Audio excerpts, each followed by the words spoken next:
Pues de novo estamos con todos vostedes. Continuamos con Julio García Comesaña, viceportavoz do Partido Popular, do Grupo do Partido Popular no Parlamento de Galicia, e estábamos analizando os orzamentos do ano que ven, lóxicamente con anticipo e para boa entrada hai que entren en vigor o día 1 de xaneiro. Analizamos toda a parte digamos que dentro da sanidade galega. Podemos ir ao resto de servicios sociais, entre eles a axuda ao fogar, ou novedades, ou cousas que poida aportar por aí, e temos que ir a vivenda e temos que ir a parte industrial, que tan importante é, con axudas ao tema do motor, ao sector do motor, que é importantísimo para Galicia. Ben, no que ten que ver co resto do ámbito social, falábamos antes de sanidade, pero quizá destacar educación. Educación fixose un esforzo moi grande, un acordo firmado cos forzas sindicais, son principales forzas sindicais, neste caso UGT e AMPE, é un acordo importante, sobre todo de ratios de alumnos, non? Que é un acordo que se vai implantar de forma progresiva, que ahora na lei de medidas, digamos que se refrenda, e que vai permitir que nun contexto onde os nenos, por desgracia, disminúen, o número de profesores aumenta, non? Eu creo que é un fito significativo que neste contexto se produzca esa aposta pola educación, non?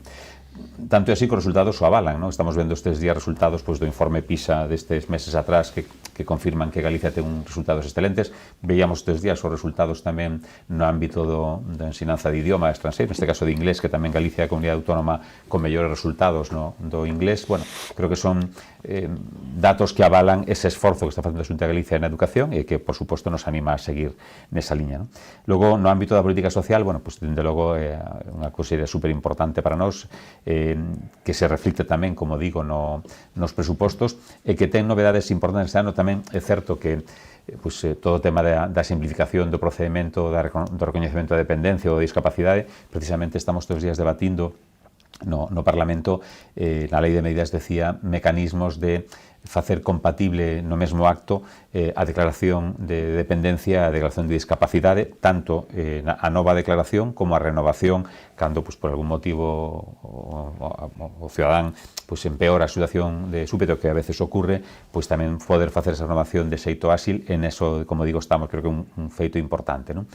E logo, seguimos apoiando, por suposto, os servizos de axuda no fogar, colaborando a Xunta de Galicia con unha aportación importante e compensando algún xeito todo o que o Goberno do Estado, dende que se instalou a lei de dependencia, tiña que aportar e que non aporta. É unha reivindicación clásica que lle facemos ao Goberno Central, que dunha vez colabore con ese 50% de financiación que en teoría tería que poñer, non? Non obstante, dende a Xunta de Galicia considera moi importante todo o que ten que ver co servizo de axuda ao fogar e está colaborando coa parte que lle corresponde. En política social, como digo, seguimos traballando intensamente en todo o que ten que ver coas residencias, tanto as públicas estrictamente como as que temos conveniadas. Temos que agradecer, por suposto, o enorme esforzo que fai a Fundación Amancio Ortega, que sigue incorporando residencias que logo xestionamos nós, en este caso a través de sistemas de concesión, e, en definitiva, seguir aumentando o número de plazas cuidando os nosos maiores, tamén, por suposto, con esa integración dos cuidados entre o ámbito sanitario e o ámbito social. Me falabas dos temas máis industriais. Eu creo que a aposta pola industria en Galicia é importante, moi importante. Dende logo, todo o que ten que ver coas enerxías para que esa industria poida estar convenientemente suministrada, neste caso de renovables, esa aposta importante polos eólicos, esa estructura de que o 50% do que se produzca se quede no territorio e, por suposto, que sea preferente o suministro ás empresas locais para que efectivamente sexan máis competitivas, non? Creo que os datos a nivel industrial e incluso a nivel de paro en Galicia son bons, son dos mellores datos que temos tido últimamente, pero dende logo hai que seguir nesa liña, non?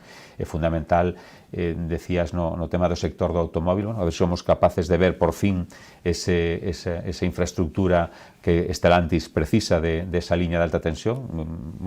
Está anunciada e prometida, pero vamos a ver se finalmente se pode materializar.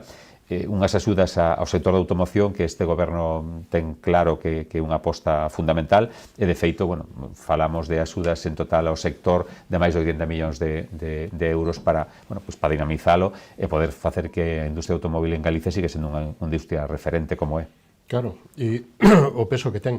Pero dentro da industria e do sector industrial, bueno, pois hai moita contestación, bueno, pois na oposición, non só por ENCE, por Altri, polas eólicas, pola enerxía eólica, polos encoros, pola enerxía eléctrica, comumente coñecida, por onde hai que facer, por onde van a ir os, digamos que a folla de ruta.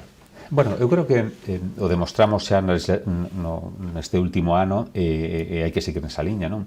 Eu creo que se declararon proxectos de interés autonómico, proxectos estratégicos, non? Algúns relacionados, como ti ben dices, co tema enerxético, en particular o caso de Altri, non? O caso de Altri é un proxecto estratégico da comunidade autónoma que, por suposto, ten que ter primeiro todo aval dos técnicos. Estamos nesa fase de que os técnicos traballen libremente, como corresponde, por suposto, e que elaboren os informes necesarios, e se algunha cousa hai que mellorar do proxecto, pois, por suposto, haberá que trasladarlle á empresa, e creo que os galegos teñen que ter claro que si nese proxecto de Altri ou noutros hai algún elemento que é incompatible coa normativa tanto española como comunitaria, dende logo o proxecto non vai ir adiante, ou haberá que facer os cambios necesarios para que se poida adaptar. En ese sentido, total confianza. Hai moita preocupación no sector do mar aquí na Ría da Arousa, Efectivamente, bueno, algúns se ocupan tamén de estender esa preocupación.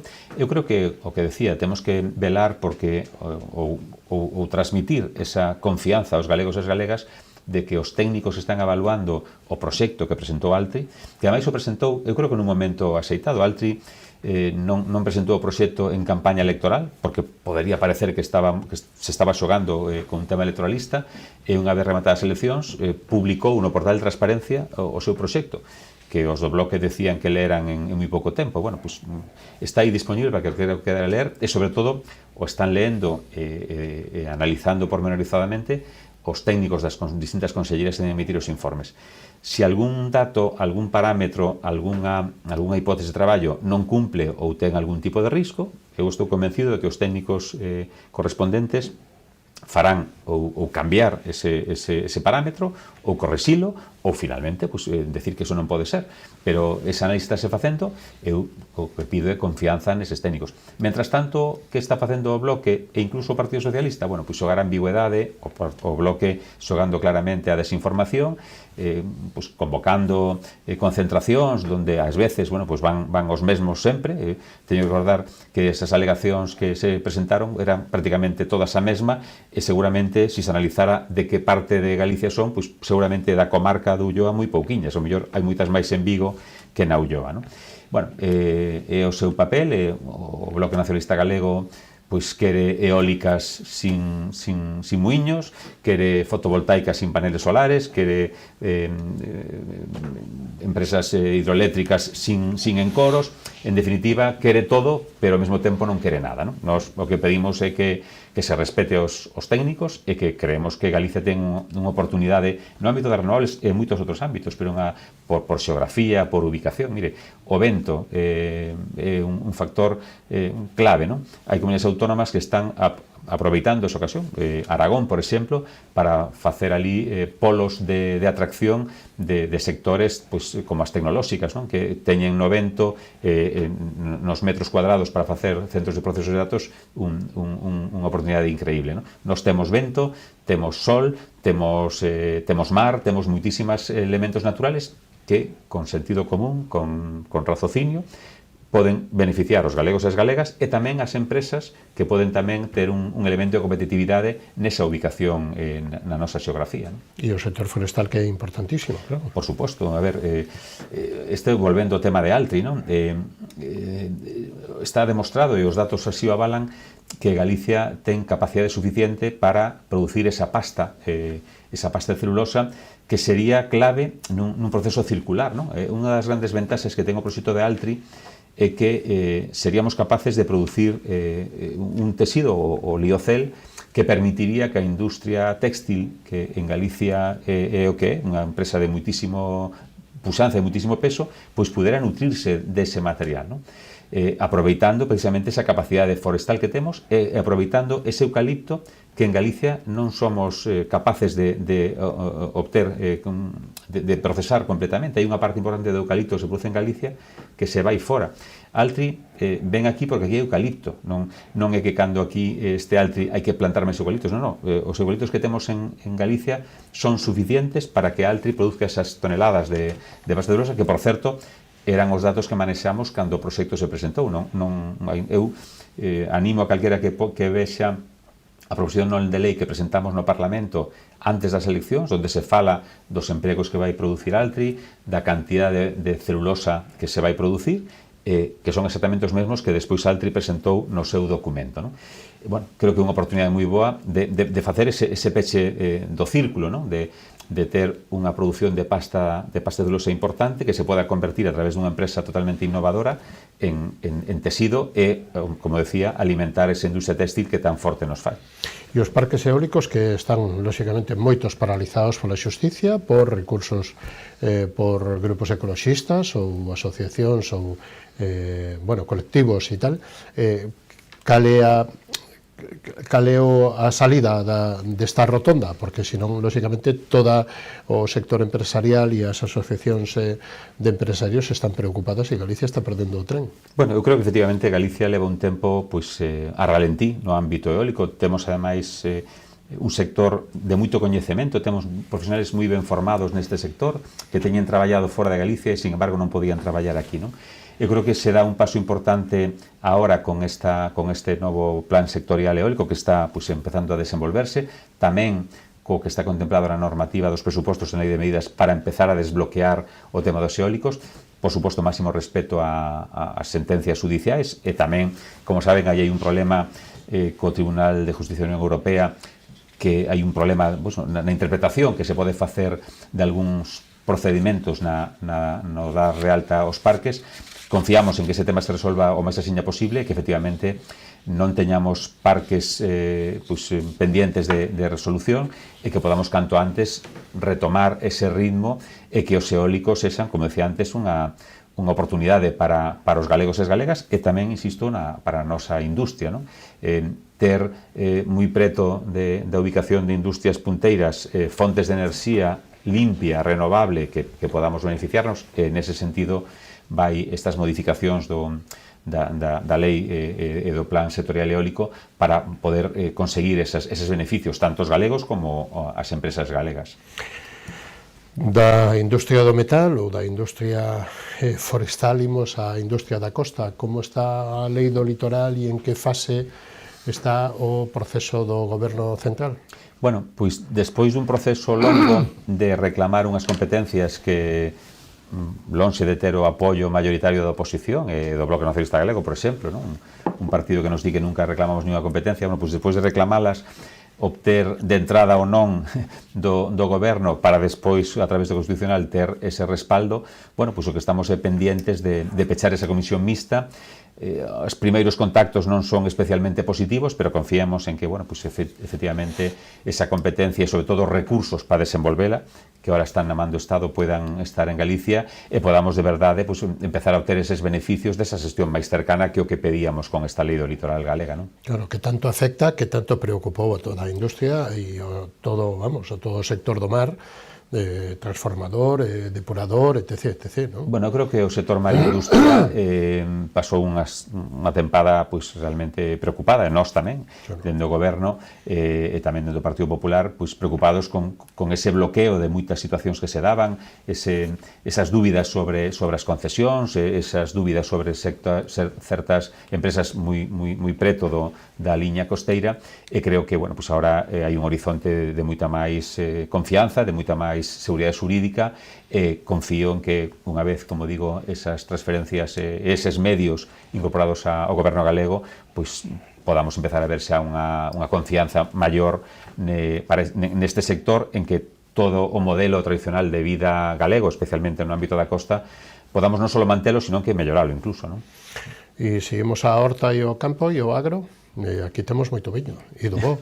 Bueno, o viño para nós tamén unha prioridade importante frente a algunha amenaza que tivemos tido por aí de algún ministerio que pretende pois, poñer dificultades no caso do viño. Creo que é un sector importantísimo para nós, tanto para o Goberno como digo, para o Grupo Popular. Todas as iniciativas que podemos, dende logo, poñer en valor este sector é fundamental, e dende logo aí vai a seguir estando o Partido Popular, non? Ao lado dos agricultores, ao lado do sector de transformación tan importante.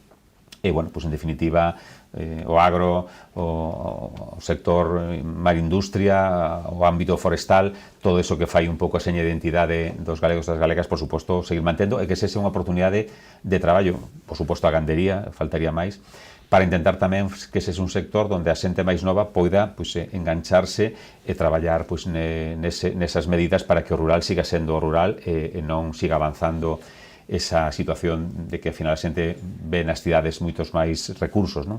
Nos levamos moito tempo traballando en proporcionar calidade de vida e servicios, non? Falábamos antes de sanidade.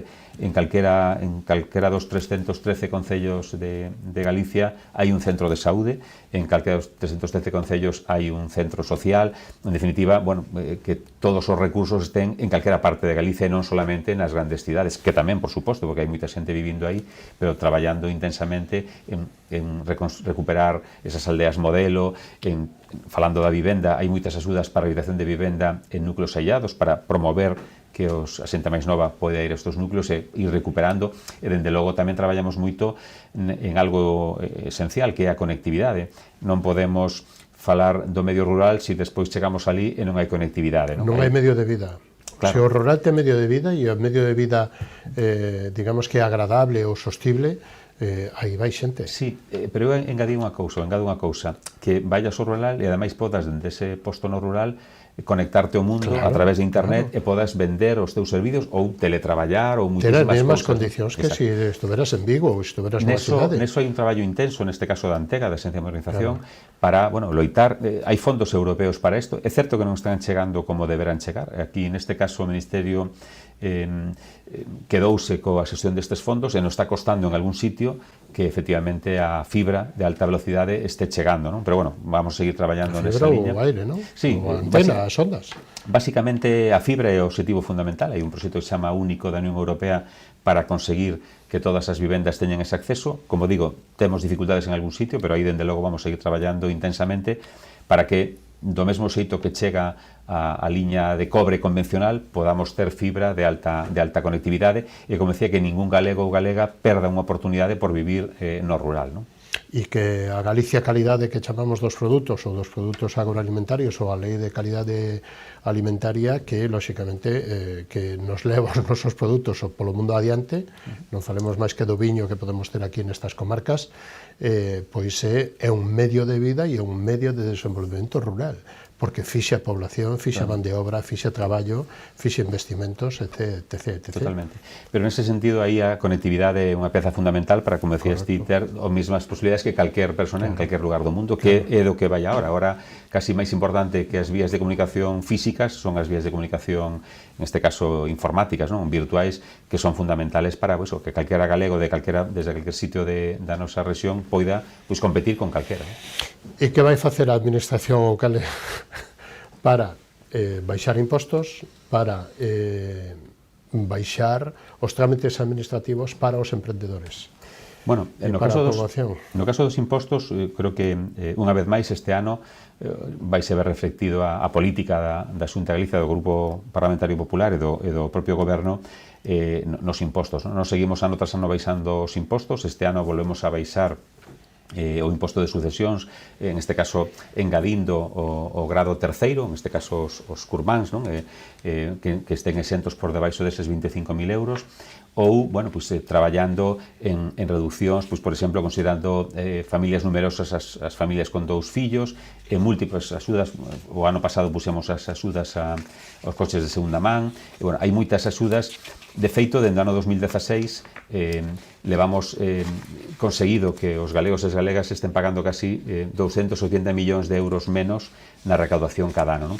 Ou que, en término medio, a disminución no IRPF das persoas que fan a declaración en Galicia, este no entorno dos 500 euros menos que hai uns anos, non? Bueno, a nosa política é baixar impostos, pero baixalos especialmente ás clases máis desfavorecidas. Estamos facendo un esforzo moi grande nas rentas baixas, por debaixo de 24.000 euros, que é onde está pues, o 60% das declaracións. Non? Nós creemos que hai que traballar aí, e o que queremos é que se os galegos e as galegas teñen o diñeiro no bolsillo, o van a invertir onde eles queren. Nós, dende logo, non estamos pola subida dos impostos generalizada a todo o mundo, co argumento de que se hai máis cartos para financiar non sei moi ben que. Nós creemos que os mellores xestores dos cartos son os propios cidadáns, o que temos que facer son impostos pues, intelixentes e que vendo como vai cada ano incrementándose a recaudación, pues, ser capaces de decidir onde baixamos e, como digo, baixando especialmente neses sectores de rentas máis baixas. Nos queda un capítulo que considero importante, non sei se máis, pero bueno, por lo menos para que nos dé tempo neste bloque de entrevistas, señor Caamaño, que sería a formación e a investigación. A formación, digamos que superior de universidades, etc., que antes creo que non falamos, e tamén a investigación. E a investigación tamén me gustaría que, dado que a nosa audiencia está moi volcada hacia as tres rías, a Ría de Arousa, a Ría de Pontevedra e a Ría de Muros Noia, o que representa a investigación mariña, vale? E os centros que, lóxicamente, están aquí ubicados e que tanta falta lle fai ao sector do mar e ao sector do marisqueo, ao sector da pesca, do mexillón, etc., etc. Bueno, en universidades, se me permites, vou comenzar destacando unha cuestión que é nova, que é o tema das matrículas. Non? Bueno, Galicia leva moitos anos, dende o ano prácticamente creo de 2011, conselando as tasas universitarias, é dicir, non incrementando o coste das matrículas, non? Pero este ano foi máis alá e estableceu que aqueles alumnos que superan as asignaturas de un curso, o ano seguinte teñan a matrícula gratuita. Este foi o primeiro ano que se produzo, co cal en Galicia, dende a educación infantil ata a universidade, un alumno que cumpla todos os anos co seu cometido, que pues, estudiar e aprobar, pois pode facelo de xeito totalmente gratuito. Non hai ninguna comunidade en España que teña isto. A primeira é Galicia, por lo tanto, si falamos de aposta polo ensino universitario, que mellor aposta se pode facer que facer gratuitas as matrículas. É dicir, un rapaz pode chegar aos 24 ou 25 anos tendo todos os estudios gratuitos sin ter que ter pagado nin el, nin a súa familia un euro. Non? Isto, se o comparamos con outros modelos de sociedade, é algo increíble. Dito isto, creo que temos unha universidade pois, a altura das mellores do Estado, evidentemente. Temos 3 universidades dun alto prestixio. Nomeadamente, no ámbito da investigación, eu creo que estamos vivindo unha etapa boa. A mellor que podemos ter, non, sempre hai que mellorar en máximo no ámbito da investigación, pero, dende logo, a situación é moi boa. Mira, eu facía outro día as contas, en Galicia hai preto de 12.000 personas que se dedican de xeito profesional á investigación, ao desenvolvemento e a innovación. Hai máis de máis, non? 12.000 personas, das que casi 7.000 son investigadores puros, o resto son personal de apoio, técnicos, personal administrativo que a administración tamén require, pero un número realmente importante. Non? Nunca tuvemos ese número de personas dedicadas a isto, e, bueno, froito deso, pues, a verdade é que tanto os institutos de investigación, os sanitarios, os departamentales, como a propia investigación universitaria está sendo referente, non? Estamos sendo capaces de, ademais de facer que o talento volva a Galicia. Levamos ahora mesmo prácticamente xa 25 programas oportunios 26, para decirlo con certeza. Oportunios é un proxecto no que recuperamos un investigador excelente que ten un RC da Unión Europea, un recoñecemento de excelencia da Unión Europea, e que estamos sendo capaces de que veñan de volta a Galicia, e non só que veñan eles cos seus fondos de investigación, sino que ademais trayan tras de sí pues, unha cultura de investigación despois de ter estado en outros países, e sobre todo un equipo e un ecosistema que a larga vai dar resultados sin dúbida. Comenzamos no 17 co primeiro Oportunios e, como digo, este ano vamos a cadar os 26, non? Creo que unha aposta importante por reter ese talento. E hai, bueno, pues, moitas novedades importantes no ámbito do I+D+I. Pechamos este ano o plan previo, estamos diseñando co ecosistema, cos investigadores, coa industria. No I+D+I é fundamental a aportación das empresas, non? No resto do mundo as empresas privadas colaboran na I pequena e a veces pois, xenera incluso o 60% dos recursos. Bueno, temos que traballar nesa liña e froito desa aposta, bueno, pois este ano no organigrama do Goberno da Xunta de Galicia a I+D+I está no ámbito da Consellería de Educación e Universidades, ten a innovación, Gaín pertenece ahora a esa estructura.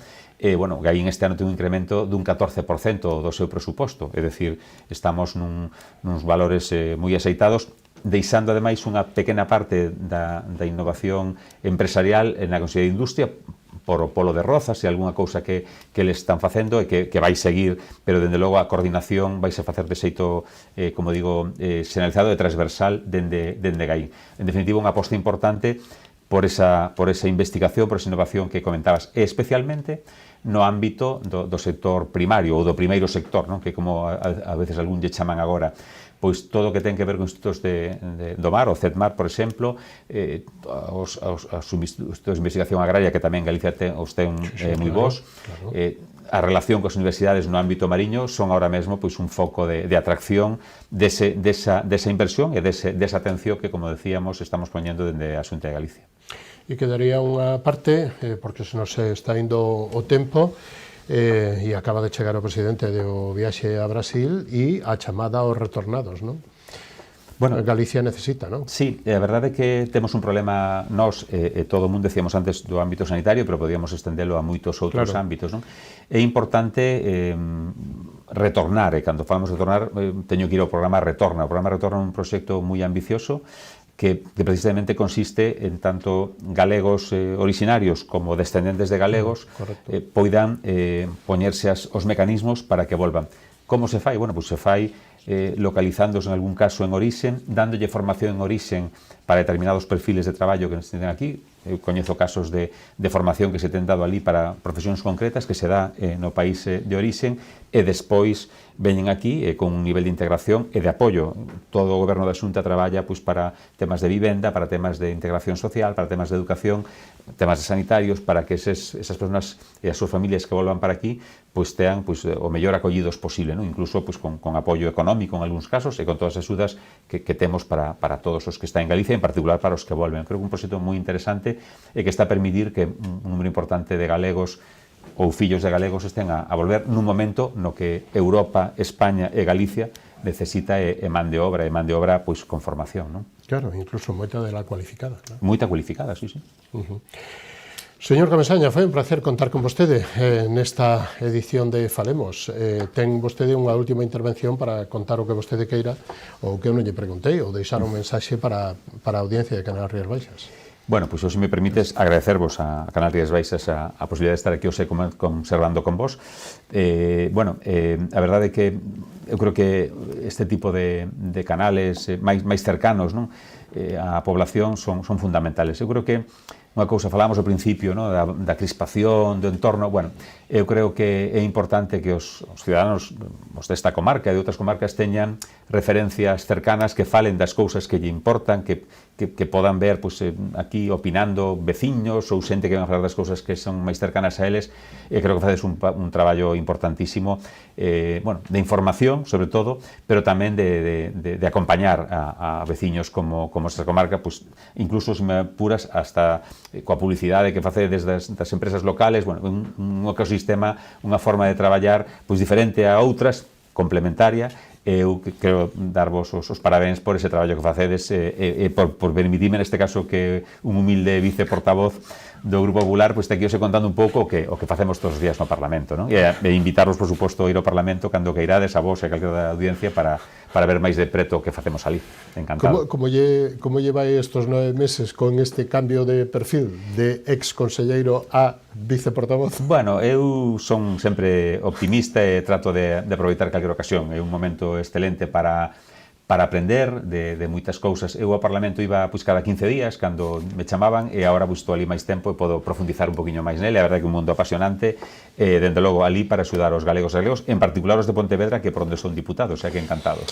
Bueno, un placer, moitísimas gracias por estar hoxe connosco, hasta unha vindeira ocasión, moi boa noite, moitísimas gracias. Moitas gracias a vos, moitas gracias. Nos vamos a publicidade e da man dos patrocinadoras recibimos a José Manuel Rosas, presidente da Federación Provincial de Cofradías da provincia de Pontevedra, así que non o perdan. Analizaremos o sector do mar e das cofradías. Hasta ahora mismo.